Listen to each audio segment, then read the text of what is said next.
Shikoyatlar nima? Qo'lim yara edi mana shu. Mhm. Mana bu ham yara edi. Aha.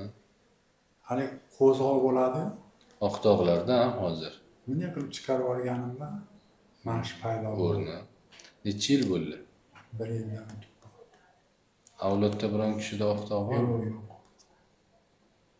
Lichini oldingizmi 1 yildan beri? Nima natija bo'ldi? Lichinalaringizdan nima natija bo'ldi? Natija yo'q. Yo'q. Sog'liq bo'yicha muammo yo'qmi? Davleniya, safar, Qulog'im sham deydi. O'zimga eplayolmay qolaman.